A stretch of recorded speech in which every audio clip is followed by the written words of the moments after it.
Hello, everyone, and welcome to another great episode of Canadians with Disabilities and Their Allies. My name is Brent Frain. I'm the host. The show is also known as PWD Allies Podcast.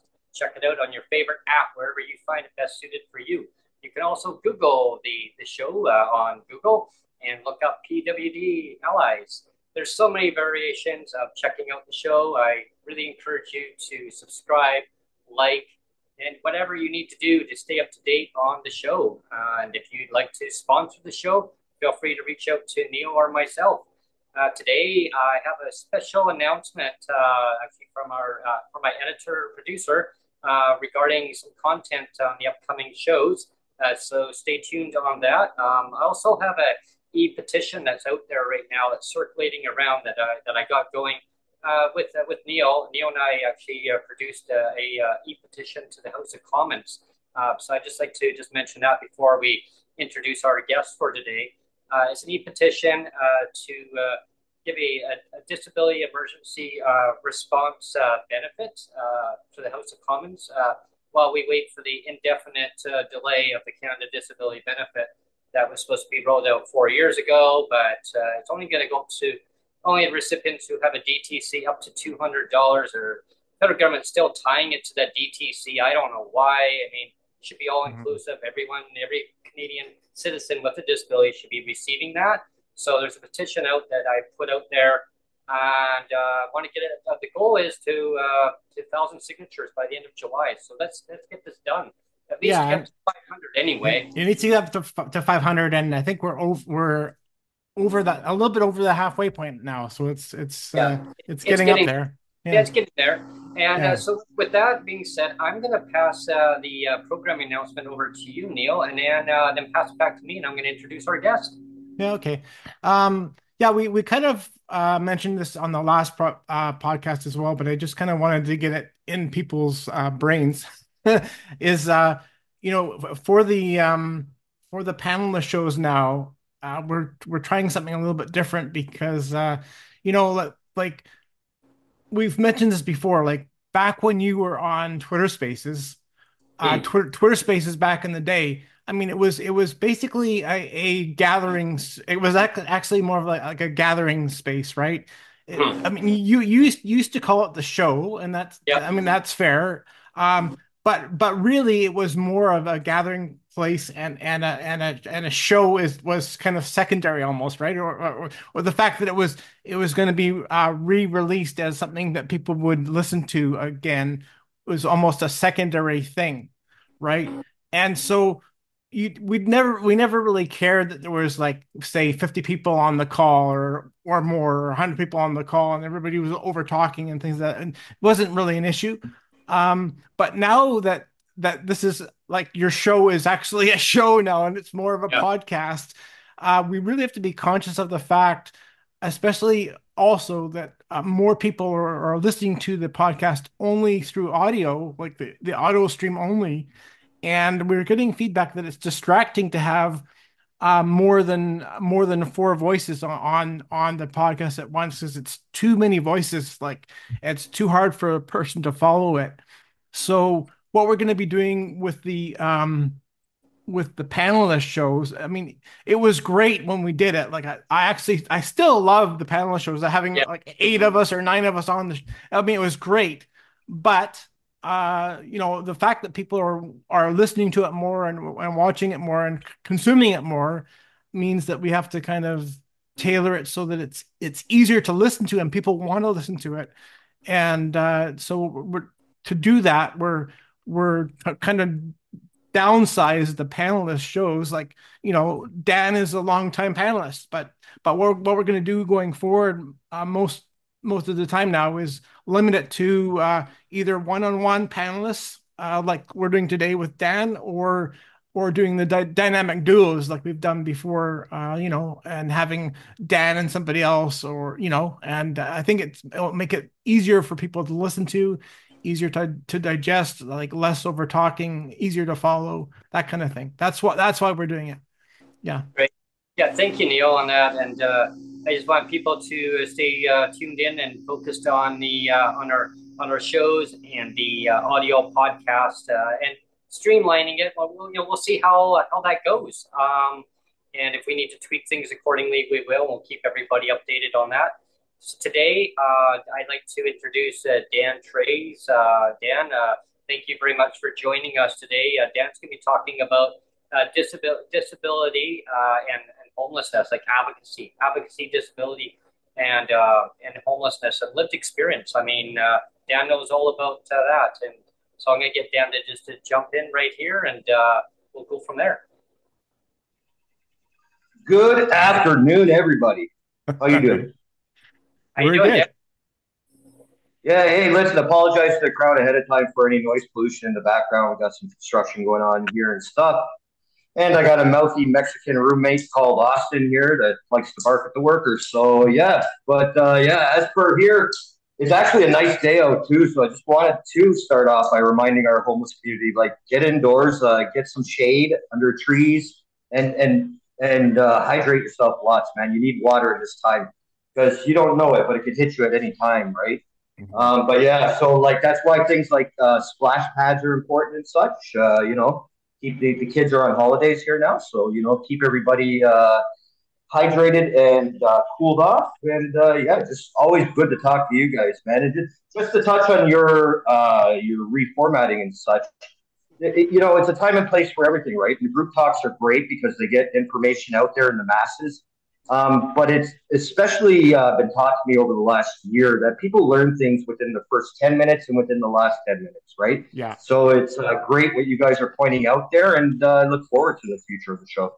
Yeah, good. Oh, absolutely. And anyone who's listening to the podcast right now, I also apologize if you hear a lot of noise in the background. We have a company coming in today doing carpet cleaning throughout the whole building, and there was no notice in advance. So saying, well, hey, the carpet cleaning company is going to come by and clean the whole building. So if you hear any noise in the background, that's what's going on there.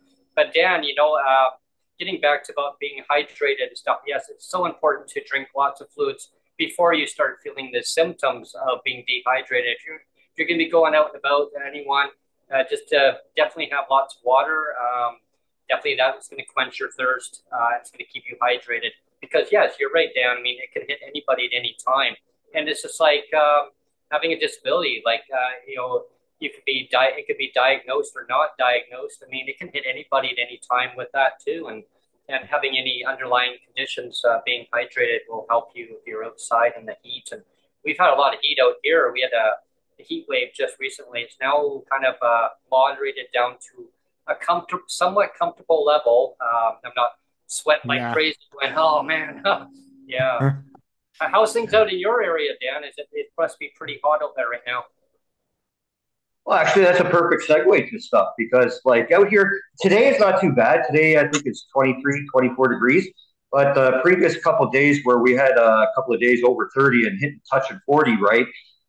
It brings to light, hopefully, for people the importance of like addressing things like homeless encampments, senior citizens that might be wandering the streets, not realizing, like you said earlier, that they have an issue going on.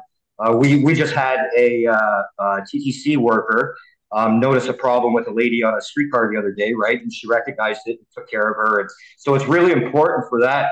One thing that really bothers me about these homeless encampments and people that are homeless is that here in Toronto and across the country for that matter, I think it's being ignored for a different narrative of other issues.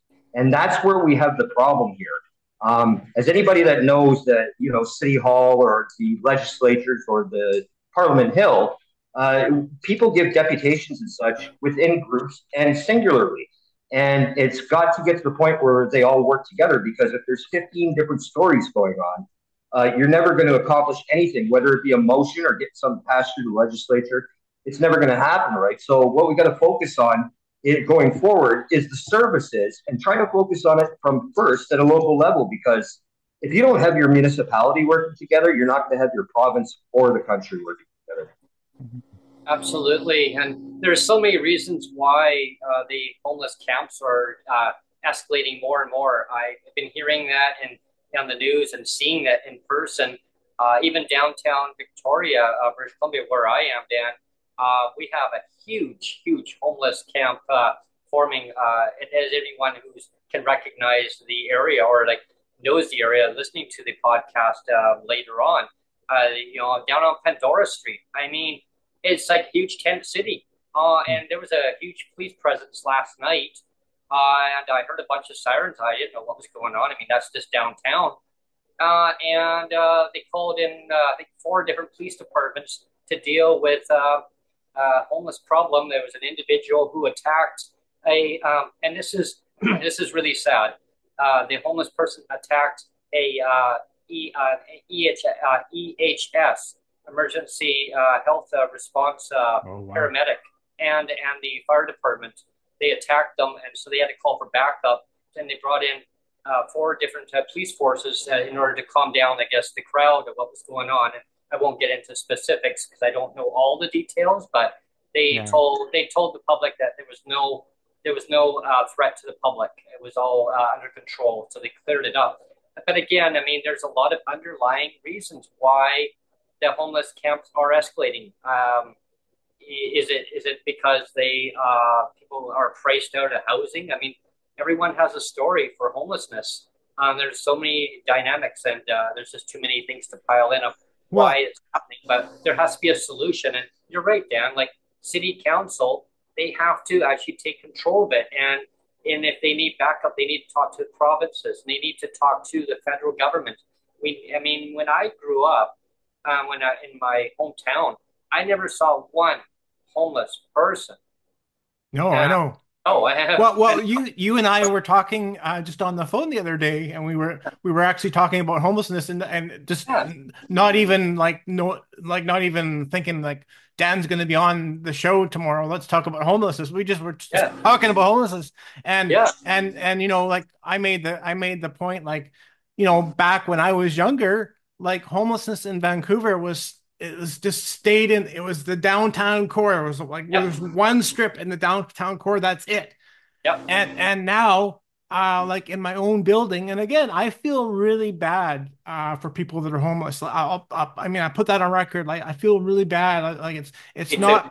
not anybody's fault that they're homeless for the most part, right? So I feel really bad, but like just to take my own example, like in my own condo here, um I think right now it's not too bad, but last year, we were having there was about four people that were actually breaking into our underground, like actually breaking into the underground, and like in a confined area that they're not supposed to even get access to. They were getting access to it, and then like shooting up drugs there and defecating and putting their garbage there and and they were lighting fires.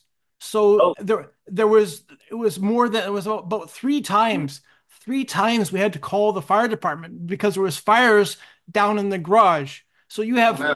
you have like this is a small condo, so there's like 40 families in this condo. Like there's only like 39 units or like in this condo, right?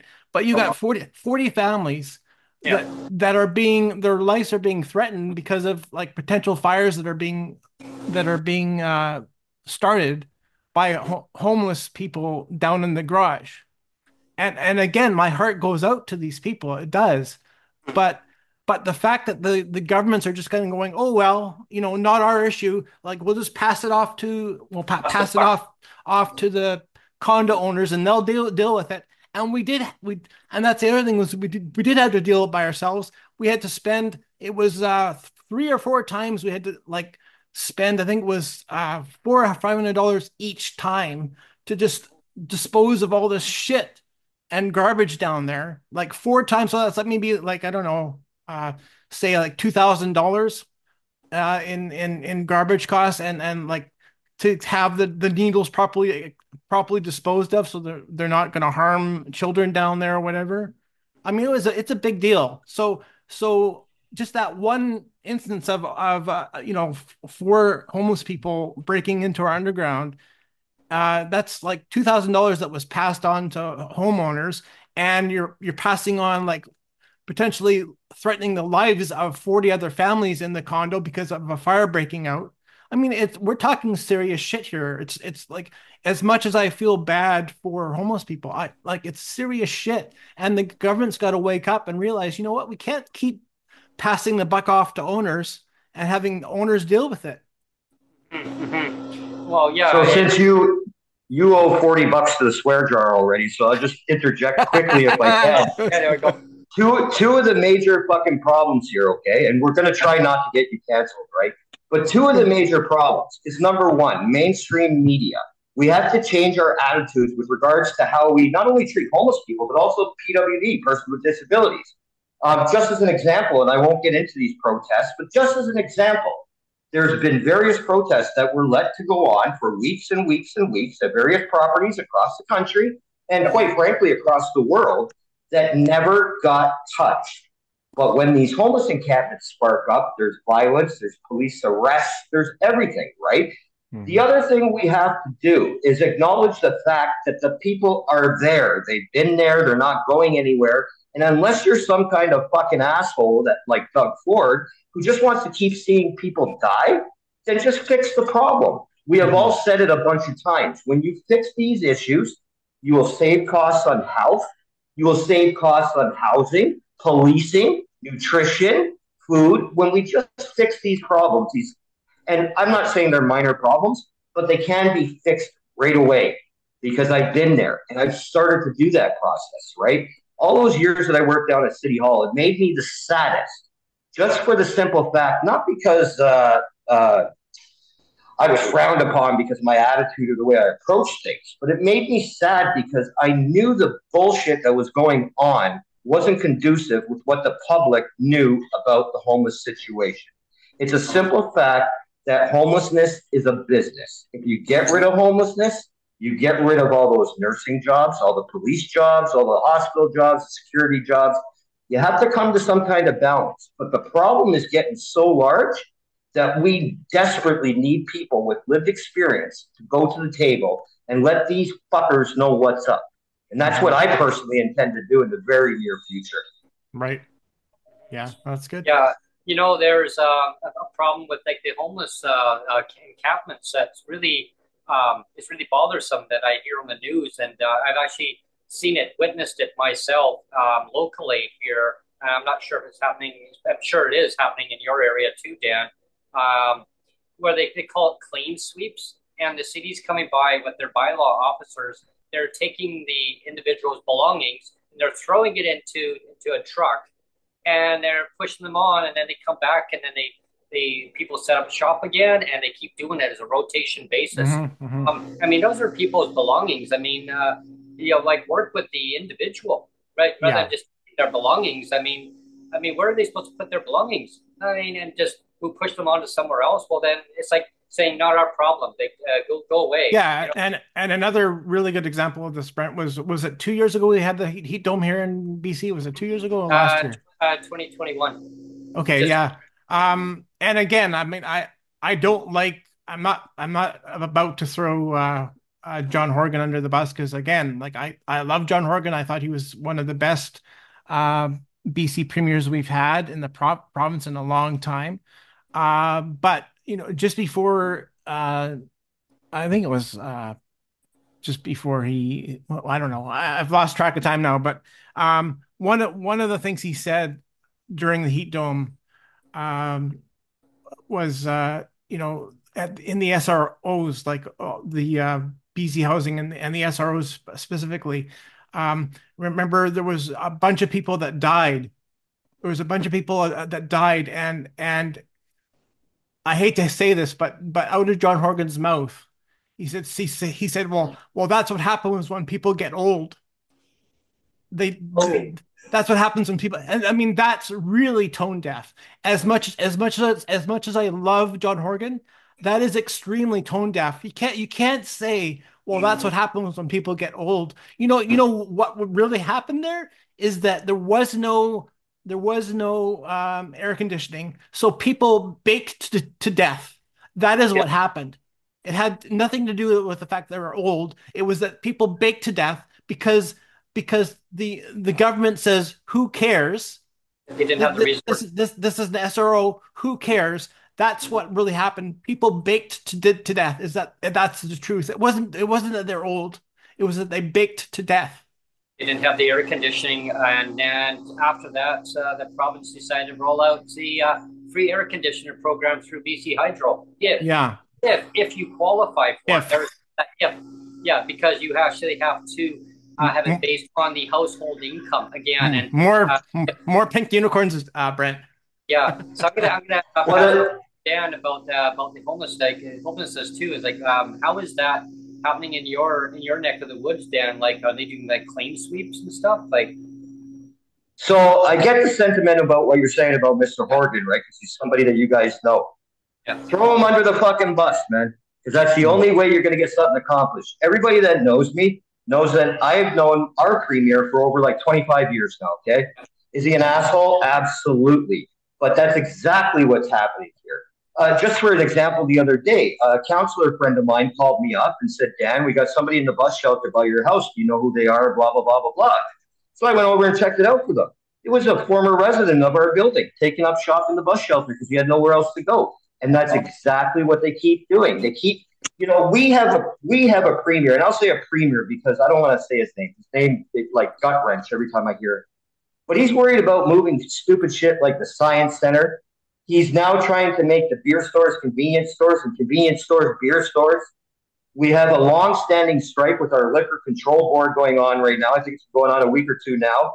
And you guys can look up, go look up a lady named Colleen McLeod. She's like one of the front-running negotiators for the deal that's going on.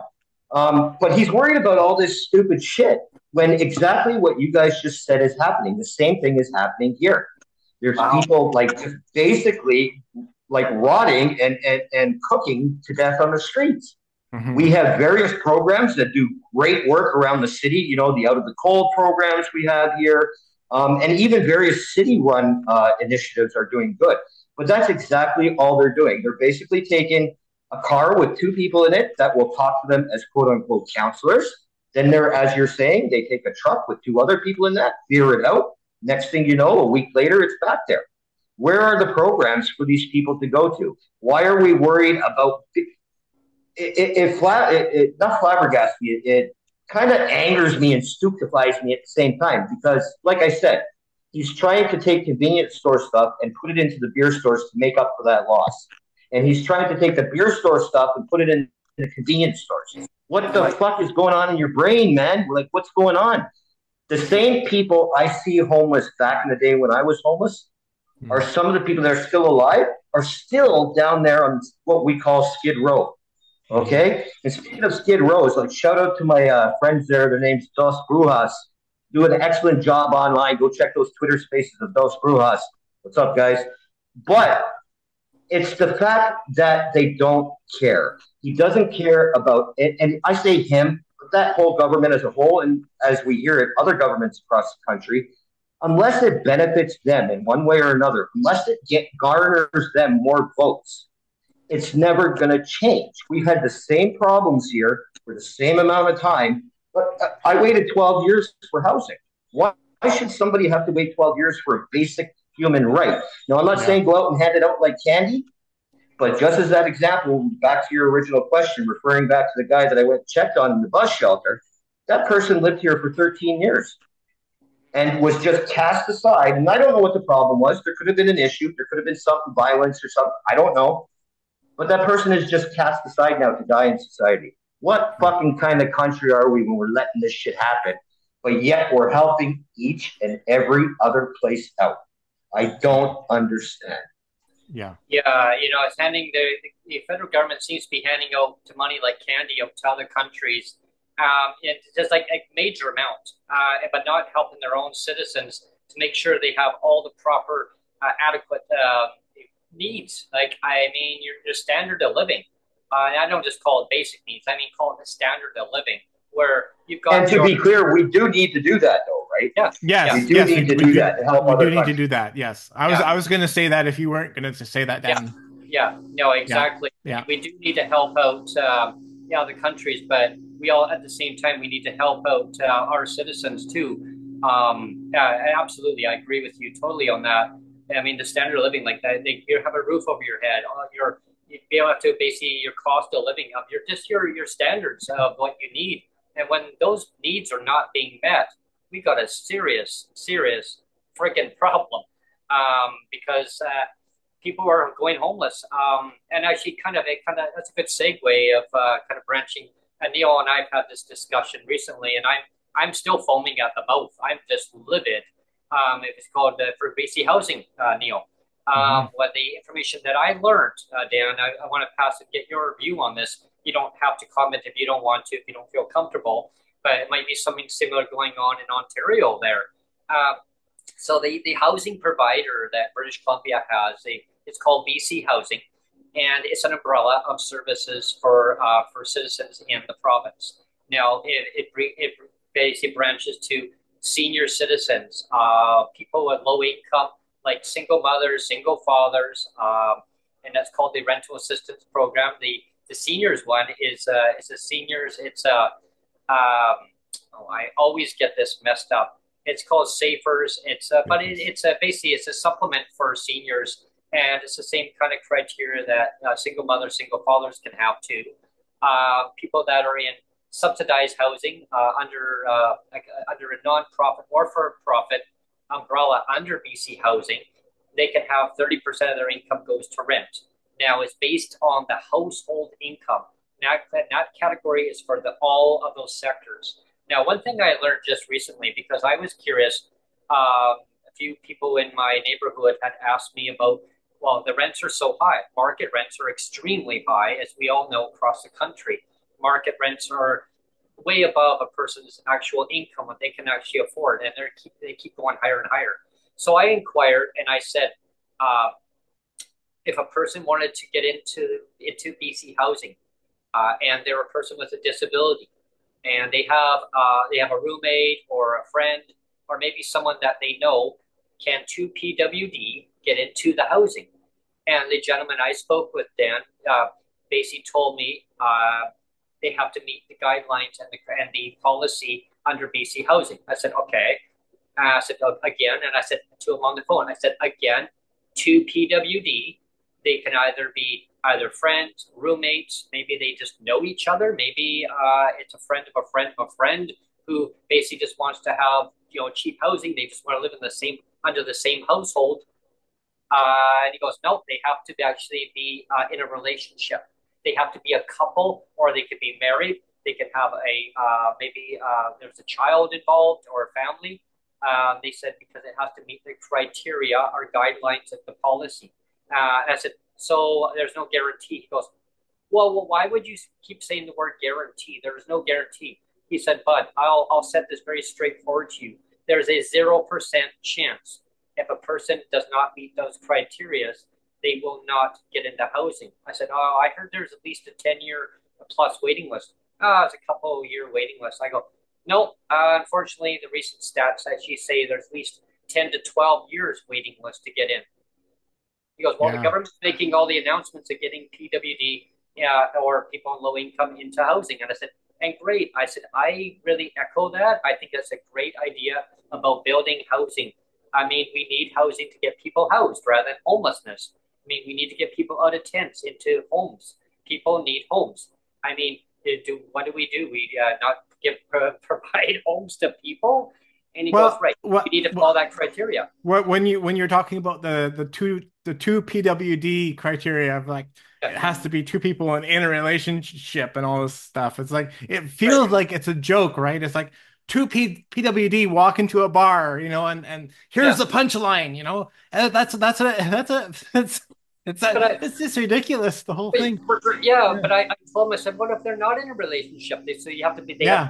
they have to be forced into a relationship. Is that what Hmm. I said, that's what I'm kind of gathering. He goes, you're putting words into my mouth, sir. That's not exactly how it works. Yeah. And I go, well, that's what you're saying. Yeah. And that's why things like violence Yeah, is on the uptick for people with disabilities too, is they get trapped in abusive relationships. yeah, Women of course too. But if you have a disabled woman, yeah, in particular, you can get some really ugly situations of abuse, and you can't escape it because the system is set up in a way that you have this dependency on the other person. Well, So, I knew a person before I go to Dan here really quickly. I'm going to throw this in here because it's a good segue. It kind of branches right into that. I knew a person who actually was in BC housing at one time. Was actually under a co-op housing, and he was a good friend. I had gone to school with a friend of mine at the time. Knew this young lady, and I knew who she was, and she had moved in with another PWD, and unfortunately, he was extremely abusive to her, and they both lost the housing, and but they knew each other, but they weren't in a relationship, but they got forced under because of the policy to basically be in a relationship, and they didn't want to be in a relationship, and they had to be under one file, yeah. And so again, that goes back many decades. So it tells me that policies have never been changed. It's just copy paste, and it's based on household. It should be based on the individual, so that if for some reason a bad situation happens or they're fleeing violence, they can now walk away and still have their income, where they can now go into a different kind of housing setting. And so that's what I want to see change going forward. I see government. I like to see change happen. I like to find solutions to the problem. And this is a solution. You need to base it upon the individual. I'm not saying don't build housing for PWD. I'm saying it needs to be based on the individual, and so that we can get more people housed rather than unhoused. And that is the problem. Is that I've talked to people in tent cities, and they tell me that is part of the problem. That is, there's unique situations, but that is one of them that I'm hearing on ground level. Dan, over to you. I just wanted to punch my wall when I heard you say they're forcing you guys to be in relationships to have an apartment. Yeah. What the? I know. This is a moment for what the actual fuck? Like, what's going on here? See, here in Ontario, right? Yeah. You know what I mean? I'm going to load that shit up for the end of the month. I haven't been in a relationship in 13 years, so, right? 13, 14 years, right? I don't think I'm going to be in one, quite honestly, right?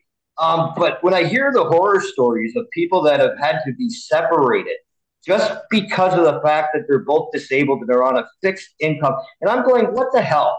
We don't have a problem shoving 19 people into a dormitory on bunk beds and calling that a shelter, but we have a problem letting people live together. Do these retards, sorry, I shouldn't use that word, my apologies. Do these idiots in government currently not understand that if they put PWDs together, people with various mental health issues or addiction problems or whatever, that they can actually benefit from it, that they can help each other, that maybe one day Sonia doesn't feel like getting up, but Brent can go and do her shopping for her. You know what I mean? Like, this is the problem. They don't have the lived experience like we all have. Like, just for an example, one of my friends from out in Nova Scotia was wondering today about how to properly get campgrounds accessible for everybody. And I think she was asking me from the perspective of a person in a wheelchair, right? That's the only way we're going to get things fixed, is networking like that together, and then having somebody with a strong voice, a bunch of people, not just a somebody, but a bunch of people with strong voices to go to the table together and say, like, what's yours now, Evie or whatever? Hey, Evie, or hey, Ford, or hey, Olivia Chow. Like, this is what the fuck's going on. Can you help us, please? Because until that happens, like, you're going to be going around and around and around. My future plans are very simple, man. My future plans are August 1st. There's going to be an announcement coming, and I hope you all watch. I haven't figured out what platform I'm going to do it on yet, but it's going to happen August 1st around 12 p.m. And it's not going to be a spectacular. It's not going to be because it's me. It's for fucking all of us.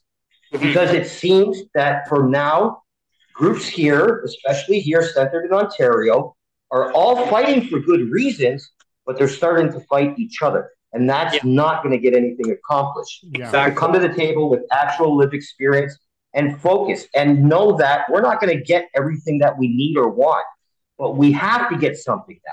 I'm not talking about getting crumbs, but I'm talking like the CDB, for example. I told you guys at least 2-3 years ago that this wasn't going to happen. It's going to be an election issue. And look where we're sitting. A bunch of people got $6 a day, whoop-de-fucking-do, while somebody is walking away from the job with a full pension just because he stood up and said, "Through you, Mr. Speaker." Come on, man. Yeah, exactly. And that goes to where my conversation I had with the housing provider, I hung up the phone. I literally hung up the phone on the individual because the person kept saying, well, you're using the word guarantee. I said, well, I'm trying to get an understanding here. So you're telling me that 8 people, 9 people can live in a household.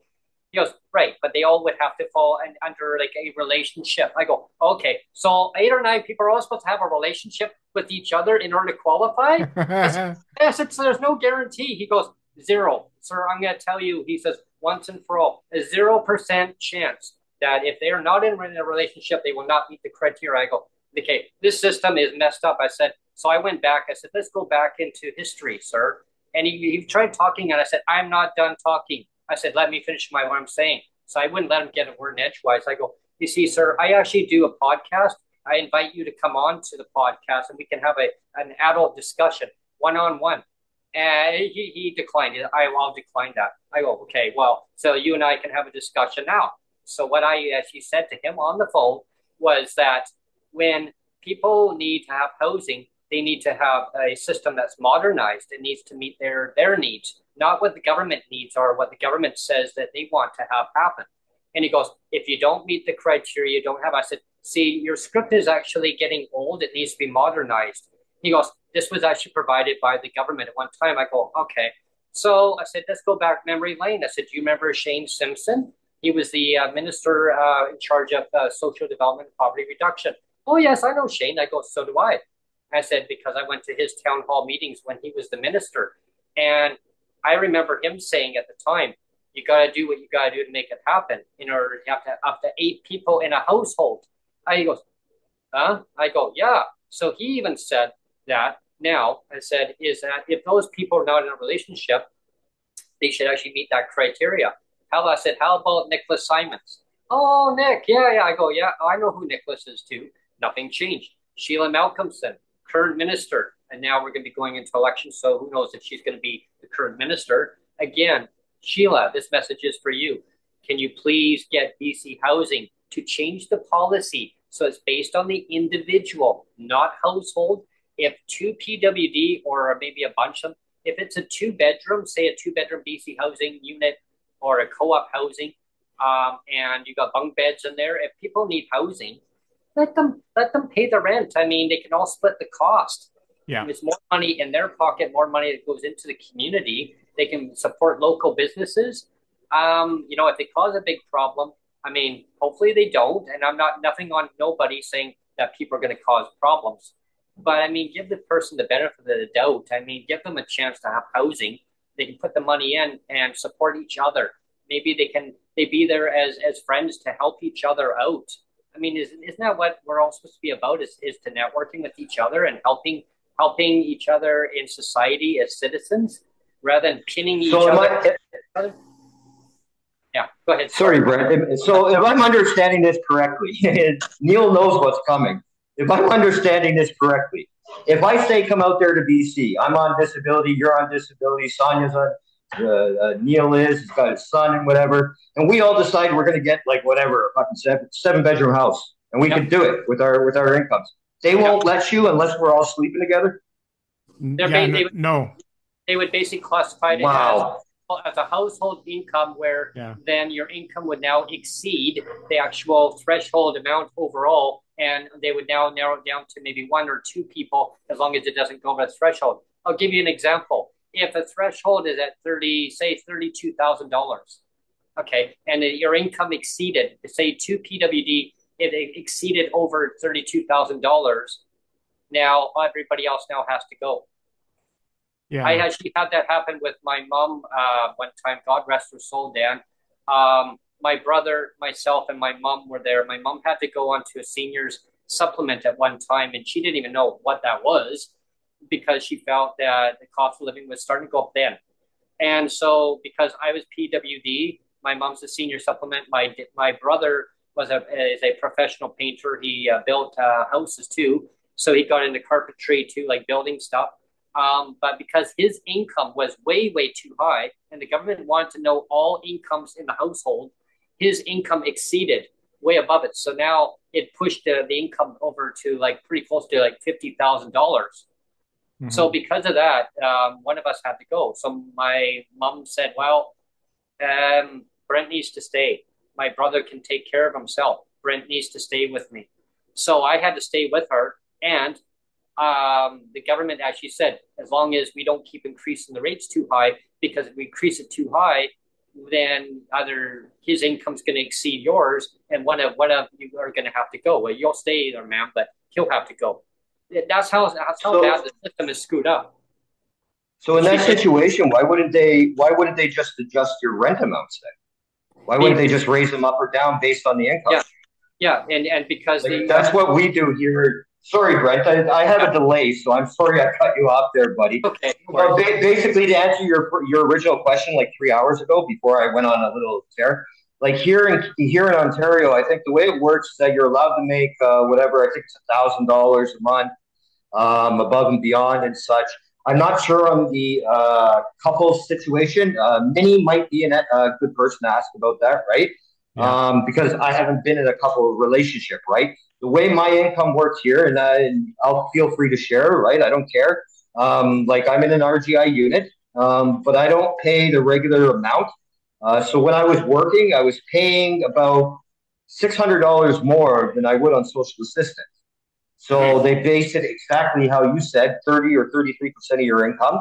And that's the way they do it. But all this horse shit about not letting people live together and you got to be in a relationship or making love to somebody in order to have a roof over your head, like they should really use their brains. It should be based on your income. And if I was the decision maker and that situation of you, your mother, and your brother came across my desk, I would be simple. Great. Let's make a motion or some kind of law that would allow for the rent to be adjusted fairly, not gouge your brother, but adjust it fairly because he's making a larger amount of money, and then move on from there. But like that's too easy for them, right? If they rectify that problem, what happens? Well, I just wanted to jump in too. I mean, we've said this before several times, I feel, but kind of two things. Like here in BC, and again, I don't know about other provinces, but here in BC, we've talked about this before, Brent, is in the 80s up to the early 90s, disability, it used to be disability pensions. So it was a guaranteed disability pension. If you had a medically assessed, if you were medically assessed as having a disability, designated, medically designated, yes. You would qualify for a disability pension, a guaranteed amount that wasn't going to be clawed back. It was a guaranteed amount, and so everybody got it. So you had that one aspect of it was an autonomy thing of like everybody got it. So it was autonomy, respected the autonomy of the individual, right? So that's the first thing I have to say about that. And then the other part that I was going to say is like, again, here in BC, and I know this because I listened in on the BC Human Rights Commissioner here. They gave a seminar, an online seminar one time, and I signed on to it and I listened to it. And they said right now in BC, the only grounds for any discrimination, that you can give for any discrimination is for things like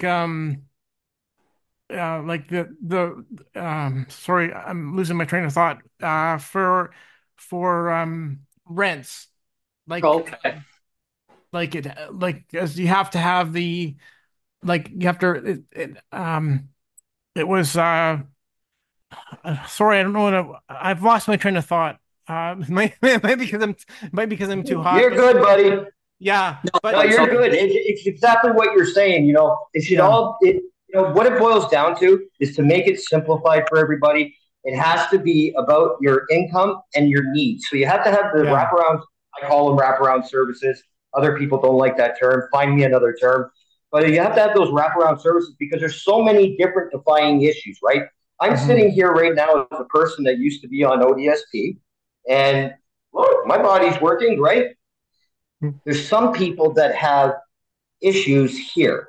There's some people that have developed, like I have a little bit of a scoliosis. I had spinal meningitis when I was 3 months old. Okay. So there's people that have issues like that. And then I went to work like an idiot. And I say that with the greatest of pride. But I went to work like an idiot because after being let go from that, I'm now back at square one. And I'm back finding myself under different programs and different rules going on. For example, the issues that I have are all dealt with, even though they're health issues, they're all dealt with by the city on one level or another, not the province, right? And the problem is all the city-run issues now are being fielded by the province. So you're waiting 2 to 4 weeks longer for any action upon anything you need, as opposed to just like the old days where you went into the office, saw your worker, get it all up, done deal, right? Now you have to go through the Minister of Social Services for the province, but it's called it's called Ontario Works here, but it's a city-run program, right? Like none of it makes sense. None of it makes sense. So they need the support for all the varying issues, and people that need some help with the housing. One great tip, other than call your local constituency office, is there's this thing called the Housing Help Center, and I don't know if you guys have it out there. We have it here in Ontario and in Toronto. We have about 3 or 4 locations, and basically the Housing Help Center is that starting point where somebody can go to start the application process and such, and then those people can handle the case through various city workers, including your local city councilor's office. Yeah. And what I was going to say is I was going to jump in. Now I remember my brain fart is finished. Is what I was going to say is the source of income. When you talk about source of income, I mean that it goes back to the whole clawback and the pink unicorn of the clawbacks, right? Is because under BC policy right now, source of income is not considered discriminatory except in issues of tenancy or renter's tenancy. So that's the only grounds of where you can say source of income is discriminatory based on tenancy only, nothing else. And the reason I say that is basically, I mean, so the province is saying yes, that's discriminatory, but yet they're allowing all this shit to happen. Like, like they're basically saying, well, you can't rent here if you're not in a relationship, and you can't rent here if you're only making $1,500 a month, and you can't do this, and you can't. It's very discriminatory, right? And yet they're saying source of income is a source of discrimination for tenancy, and yet they violate it like shit all the time. Like I don't understand it. That's what I had mentioned to the gentleman on the phone. Was I said people who live in who pay market rent under a private landlord or a company, a management company, they can have up to X amount of people they want in a unit. I said, however, many landlords won't allow that anyway. I mean, because they usually say like X amount of people can only be in an apartment. I know that there's like 8 people who live a couple of doors down from me, and there's a 2-bedroom, and they have 8 people living in there. Management knows what's going on, but as long as the rent gets paid and they actually behave and they're behaving themselves, but they're sharing all the rent. They're not in a relationships. They all they share the rent. But under BC housing, they will not allow that. They would all have to be in a relationship in order to qualify. Mm-hmm. And they're just sorry, I don't mean to laugh, but that's the dumbest fucking thing I ever heard in my life. The dumbest thing. When Brent and Sonia were here in Toronto, right? I took them down to this one spot. Everybody knows that it's Dundas Square. It's now going to be renamed Sankova Square or whatever. But I showed them the building, and I really hope that Mayor Olivia Chow and some of the others that we talked to, like Mike Schreiner, Merritt Stiles, I really hope they take a look at this. So I took Brent and Sonia, and I showed them what's known here as the Toronto Public Health Building that's at 277 Victoria Street. And it's directly across the street from City News, which hosts breakfast television here in Toronto and such. And what it is a safe injection site, but outside, you'd think it's a war zone. Yep. There's people laying all sprawled out in the street, some people strung out, some people overdosing. And it's through no fault of their own other than being an addict, right? So I'm not making fun of them. I'm Mhm. just saying if this shit is going on right in downtown Toronto at what's known as the Toronto Public Health Building, which means they're the ones that run Toronto Public Health, in front of a media station. Wow. And when has this ever been shown on TV? Very rare, unless somebody's mother is shot, unless something unfortunately happens to a child. This never gets played on the news. So I encourage everybody in that city news building, I'm looking at you right now, take a walk across the street and then let me know if you want to do a show on people that need the help of the community. That's all it is. It's a hand up, not a handout. Exactly. Yeah. I would have the camera rolling and talk about lived experience. Like, yeah, I'd be right on it. Yeah. I mean, so that's and that's the problem here, though, right? The problem here, and I'm not trying to be a bitch, right? Because that's not what I'm about. I'm about getting the education out there. Yeah. But the problem is with the mainstream media, I'm not even yelling at them, right? That's their business. They can do whatever they want. Yeah. The problem is it is run by politics. And those politicians are run by the mega money making people that pay for their campaigns. So who's the media going to listen to? Are they going to listen to an oligarch that makes billions of dollars? Or are they going to listen to Dan and Brent and I almost forgot your name and it's right there on the screen, Neil. You know what I mean? Like, yeah, I'm glad I'm not the only one having a brain fart today. I got brain farts every day, man. I think I invented the word, right?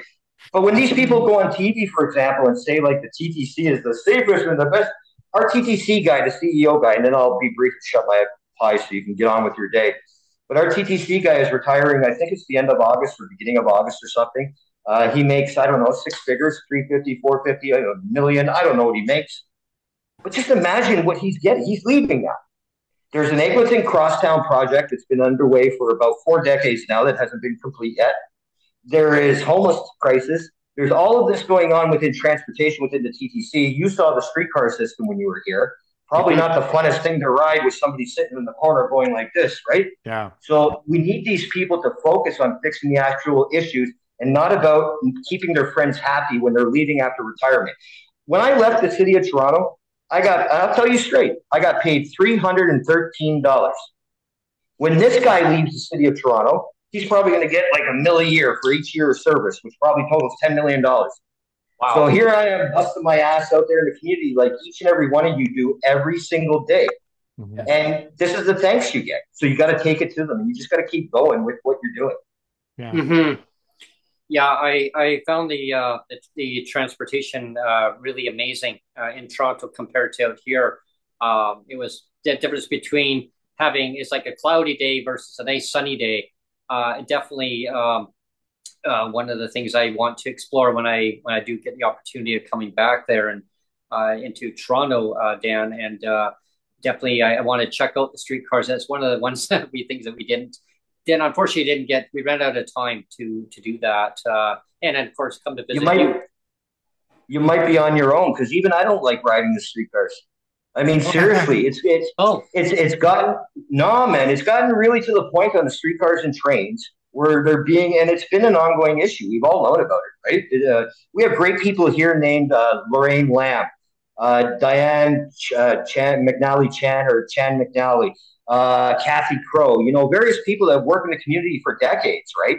And the transit issue has been like shove them underground, let them go there. So there's been stabbings, there's been beatings, and you never hear about it until a month later. They don't want to put the fear of God in everybody because if they tell you, yeah, buddy just got stabbed at the subway stop you use every day, right, you're gonna probably not gonna want to get on the subway that day, right? So you don't tend to hear about this shit until like a month later, and that's what we got to change. The transparency of it all, because we all know nothing's going to be perfect all the time. Mm-hmm. But if we got people in there that know what they're doing and actually give a shit about the community, just watch on August 1st at 12 p.m. That's all I'm going to say. Okay. Yeah. I'll tune in. Oh, definitely. I'll tune in. Too. I mean, as a as a tourist, I mean, yeah, I mean, that would be something that I would want to see cleaned up really fast. Because it wouldn't be welcoming for me to think and come to check out the TTC and then the streetcar. I mean, I want to go on the streetcar just to say I've been on it. I saw it go by when I was there several times up and down, especially when I had to go to the laundromat. That was an interesting area, actually. I love those little townhouses that were right there, right across from the laundromat there, Dan. It was an interesting area, and did you find a streetcar named Desire though? That's what I want to know. Desire. No, I don't think you're gonna find a streetcar named Desire down there. Like, no, and I mean that with all. I mean it with all due respect, right? It's really not the fault of the TTC. It's really not the fault of council that's there right now. It's a combination of everything that's been let go over the years, right? And there's nothing really like. I mean, you see a stabbing happen. What are you gonna do? You're gonna step in the middle of a knife or a gun or whatever. You know what I mean? Like it's just a combination of issues that have compiled on top of each other, on top of each other, on top of each other. So you got to start hitting each problem nail on the head as you go. Mm-hmm. Yeah. It's basically, but yeah, I wouldn't do my laundry in that area, brother. No way, Jose. We've reached the end of the show already, Brent. So we can do closing comments. Sure. Yeah. Well, first of all, everyone that's been tuning into our shows and since the beginning of time, I hope you're enjoying the content that we're putting out on a regular basis, and continue to subscribe, like, and share, and tune into the podcast where you find it available. Like I always say at the beginning of the shows, the content we put out, I find it's very informative. People that I hear in the community that I run against from time to time, even on our journey that Sonia and I took on the train. People were actually tuning into our show while we were traveling, watching our segment where it was about a day, maybe a day and a half behind, but they were following along because they were enjoying the content that we were putting out there. But they were also going back and looking at previous shows and saying, wow, I'd love to come on to the show and be a guest. Well, for those that have been reaching out, reach out to us. I mean, we'll get you on. There is going to be a little bit of a break. I want to make that programming announcement. Neil knows about this already. There's going to be a little bit of a break for about a couple weeks in August. Could be maybe 2.5 weeks, but we'll keep you informed on that. Where I'm just going to do a little bit of downtime for myself. I don't plan on going anywhere. Maybe just being like a little tourist within my own community. I might venture out maybe a little bit outside of my community. So a little bit of breaking with Brent. Could be a little travel segment. Maybe a coffee time. Coffee time. I like who knows those. where I'm going to be popping up, but I'm not doing any big adventure. Not for a while. I guess that would be a question mark. People thinking, where's he going with this? So I'm working on that. Yes, and it will be a travel segment. I'll give you a little hint on that, but I'm working on that part. But in the meantime, the show is still open for the month of July. Beginning of August, I'm going to keep that day open, Dan, just in case. I'm going to throw it out there to you, just in case. If you decide we'll leave it open and you get first dibs. Yeah. I'll leave that. You know what? My closing argument, then, that's a great segue, man. We can do that if you want.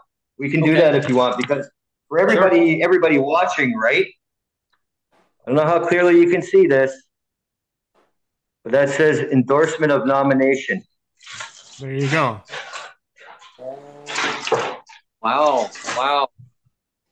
Dan is not playing around anymore. I'm done playing these pussyfoot games with people.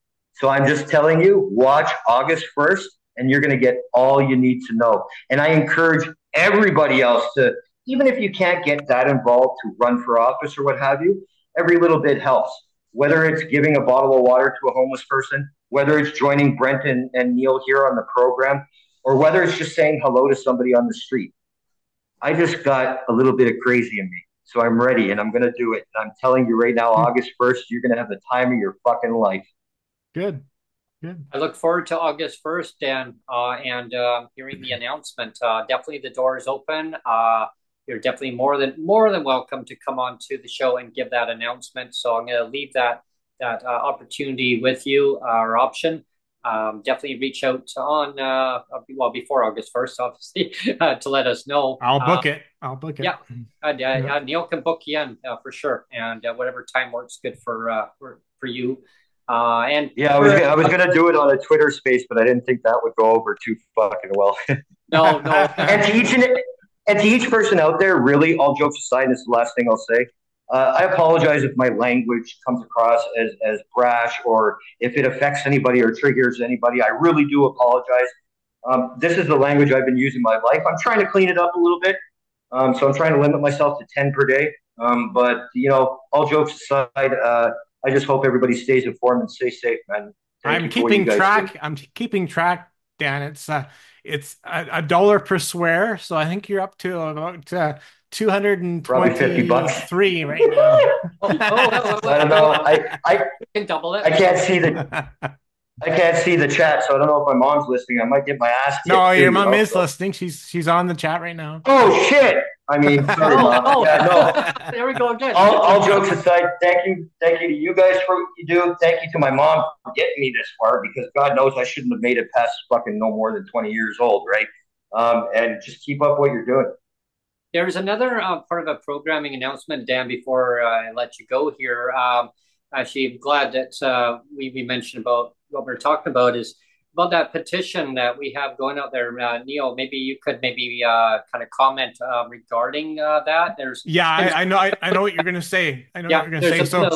There's been a bit of pushback regarding the petition E5047. I think maybe there was a misunderstanding from some people in the disability community. Nothing against any of you. I love your advocacy.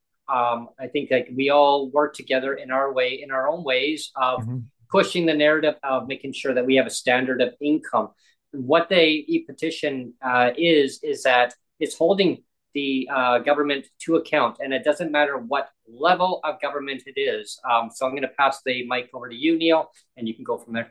Yeah, well, I think there was like you said, we were getting pushback from Twitter, and there was this misunderstanding that the petition that you put out, and I was very careful. Like, I was basically the one that wrote most of it, but I was using your language, the language that you use all the time on the show.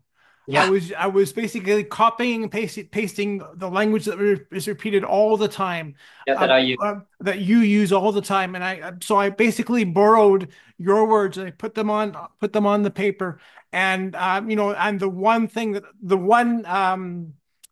ad that I did is like the Spider-Man thing, the Spider-Man quote, or the Uncle Ben thing of yes. With great power comes great responsibility. I take responsibility for that because I'm a Spider-Man lover. So I take responsibility for that. But the pushback that we were getting is that people think that it was sponsored by the federal NDP for some reason, and we just want to set the record straight that this e-petition was not sponsored by the federal NDP or any other political party for that matter.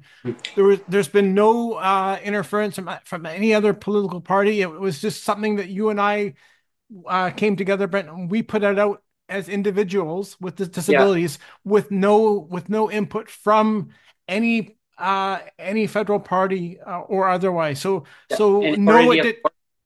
of the wording is nothing to do. No politician told me what to say in the petition on how to word things. So I'm not a politician. So like the wording is my wording. It wasn't any influence from any political party telling me, well, it needs to be written this way or that way. What I can say, though, is parliamentary is that if a petition is very demanding, like we're now like I've really emphasized, then they sometimes they can turn down petitions. So it's asking nicely of the wording of like of a concern or like however it may be. Please consider.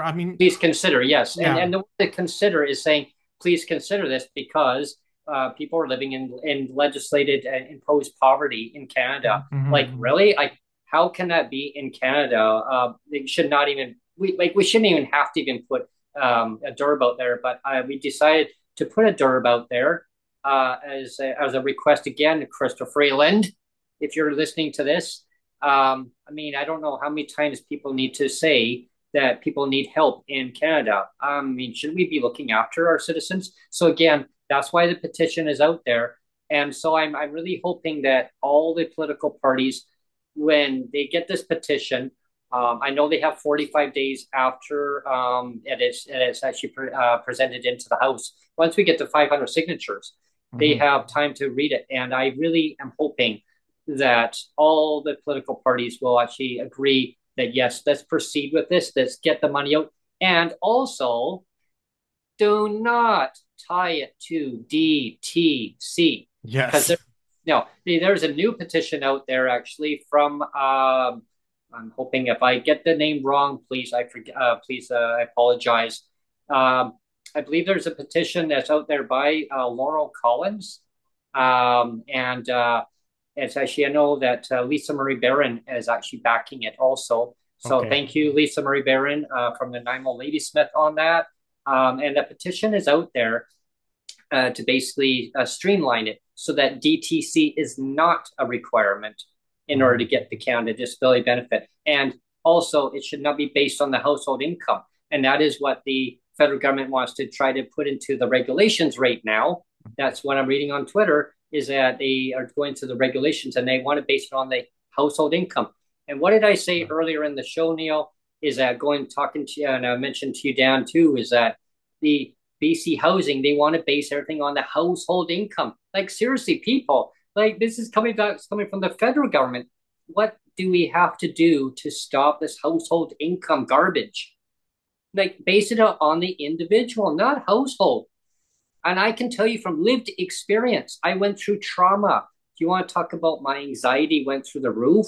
And no, I didn't have to get medication for it, but my doctor was very concerned for me at the time because I was actually on the verge of losing my housing. Like I had explained earlier in the podcast, like it was like one of us had to go.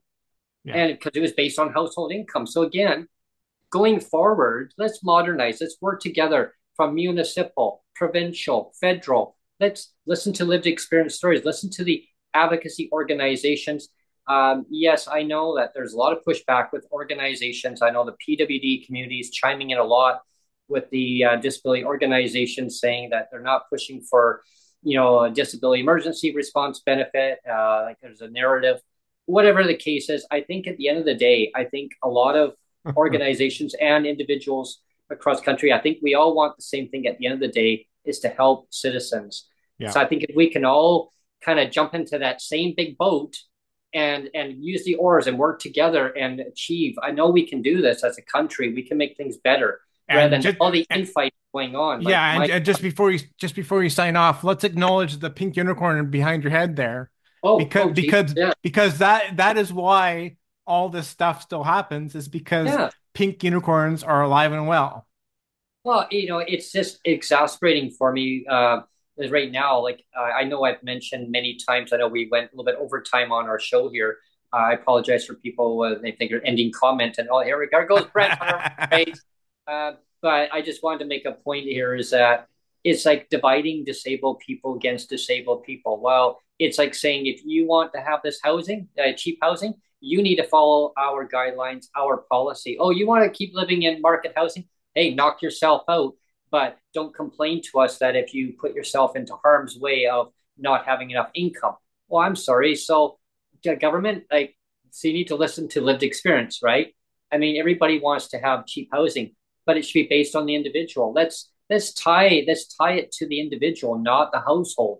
And let's do some kind of vacancy control where the tenant leaves. Like, I'll give you an example. Sonia and I move out of this place, this building. The landlord would be lovely. They'd be so happy. They'd be cracking open the champagne. Why? Because they can actually get a lot more money for this unit. I know the people who lived upstairs, they moved out and we got new tenants and they're making our life a living hell right now. Are we wanting to move right now? Yeah, I'd love to move right now, but I know that if we move, we would not be able to find cheap housing. We'd put ourselves into a really bad situation because market housing is so expensive. Can we get into BC housing? No, we can't get into BC housing because we don't meet their criteria. So what do we do? You know what I mean? Like it's you need to either raise the rates to a livable income, like a standard. Two PWD walk into a bar, Brent. It's kind of like that. The joke. Yeah, exactly. So we need to come to some kind of common ground here with the government and the individuals and figure something out, because housing is not going to get any better. I've seen it over decades. I remember when I was a kid and I went back down memory lane delivering newspapers, and my mom used to say, Brent, the customers are waiting to get to their newspaper. Why are you? Yeah, because she was actually going to do some grocery shopping and she passed by me on the way, and I'm parked on the side of the road. I'm reading through the newspaper because I was looking at bicycle parts under another section. And I flipped over the wind. It was kind of windy out and it blew the page forward and it went under rentals. And I guess it got me intrigued. I'm looking at rentals, what the price of housing was for a bachelor, 1 bedroom, 2 bedroom, a bachelor, $320, a 1 bedroom. It ranged from $380 up to $420. My God, where in my building right now, I can use my building, and it's one of the cheaper ones. In my building right now, the people who moved upstairs, $1,750. What happened here, folks? For a one bedroom, right? 1 bedroom. Like I can tell you when Neil, and people know the story. When Sonia and I lived in Langley before we had to move to Victoria, 1 bedrooms, they were still reachable for people. 2 bedrooms were still reachable. They've now skyrocketed. Our place that we rented, the rent had actually gone up. Like we got a good deal at the time, which we thought was a good deal, but it was one of those situations where, yeah, like a clause in place, because if we didn't take the unit, well, we'd been in trouble, big and a mess, a housing mess. But that unit is now like when we moved out, it was 1775. It was going for. It's now going for $2,600. And that was a couple months ago. I read again. Now it's going for $3,200. What? $3,200, folks. Wow. What happened Don't there? you just want to punch yourself in the face every time you hear that, man? See, it's actually the opposite here. And I can see that Neil wants to go have dinner. But like here, they were just said by my good friend Tom Hayes. I have a friend Tom Hayes who used to be a news reporter, and he does his own thing now for media. And I don't even remember where I was going with this because what you. Oh my God! Every time I hear this kind of shit, you lose your train of thought. You have those brain farts. You just gibber, right? Bottom line is, I am not part of any political party either. I've never had a party membership. And if I thought that these two guys here, for any second whatsoever, were doing something for one singular party, I would tell them both to kiss my ass. So all of you guys keep believing whatever narrative you want. Just get involved and make your own informed decisions. Don't listen to people that are telling you things about these people. Go out and search it out yourself. Absolutely. Sorry for that last train of thought loss, but it is what it is. This shit happens when you. I get that way too. I'll get on a rant and I'll just kind of run with it because I just get so pissed off because things that make sense, it's like everything's backwards. And then and then I see this Sonia, when I said that, I said $3,200. She goes, "What?" She don't. They're freaked. And then I turn around and then the prices now drop down again. It's like they're gouging. It's like, and here's the other part is that there are places, Dan, that they won't even rent to PWD. Like they'll say, oh, well, your income has to be $5,000 minimum per month and we'll rent to you. I know, I saw the place getting built when I was a kid. It was a 1990s building and there's just nothing special about it. Meanwhile, you got another place down the road from there saying, yeah, no problem, we'll rent to you. I mean, a corporate. I just remembered. It was my friend Tom Hayes there that stated this morning on his 1 minute newsreel that, we were up to like $3,000 a month here or whatever. And he goes, and now it's gone down to only $2,775. Like, what the? Get a hold. Bottom line is help each other, reach out, let Neil go have some dinner. And, I want to come out to BC one time because I just think that rule is just the dumbest thing I ever heard in my life.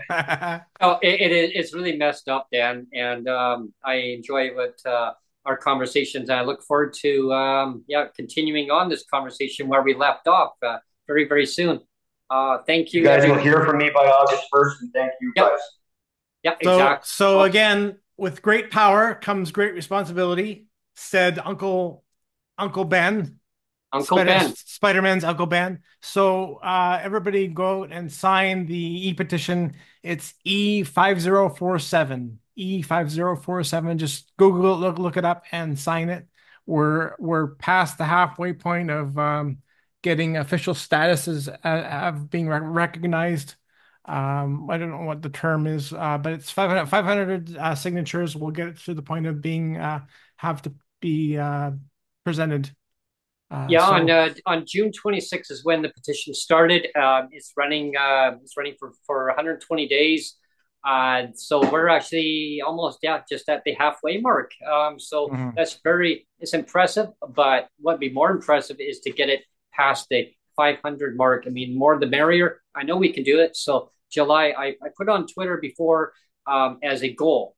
I said, let's get out to 1,000 signatures by the end of July. If we can get it to 500, now that I'd be very happy. Yeah. Why? Because it's actually looking out for fellow citizens across the country for PWD that are medically assessed and designated as citizens of persons with disabilities in Canada. Let's take care of one another. Let's look out for one another. If you're asking for help on mutual aid, I mean, if you're in the position of helping somebody out, when you're seeing something like, if you're able to help out like $10, $20, whatever it is, whatever the circumstance, I mean, just reach out to that person. I mean, and I'm not promoting mutual aid on any aspect of anybody in general at all.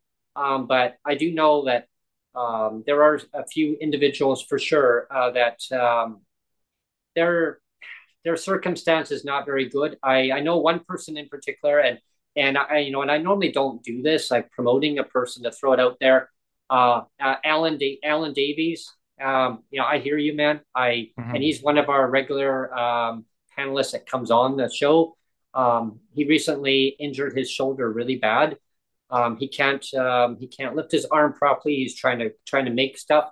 If you're able to help Alan out, or maybe if you can make arrangements, if you live in his area, if you need some help with some house cleaning or cooking, maybe. I mean, Alan. I mean, I'm just offering maybe some suggestions. Some of you in the area that can help him out. I mean, that way, or maybe throw him a couple bucks if you're able to. Yeah, I mean, I think he is going to try to get some sort of is he? care aid help, but I mean, Oh, it's good. going to take him a while though. Yeah, he's on a waiting list for. He's I on a heard. waiting list for it because of course you have to wait for all that stuff, right? All the red tape, and I But guess that's yeah. a good segue with that is all this red tape, everybody. Mhm. All this red tape needs to be abolished, and let's get things fixed up for people. But yeah, it's been a great pleasure having you on today, Dan. I know we chimed into a lot of stuff, and Brent gone to a rant too. I have been following the chat too, so if I appear distracted, it's because I was looking at the chat.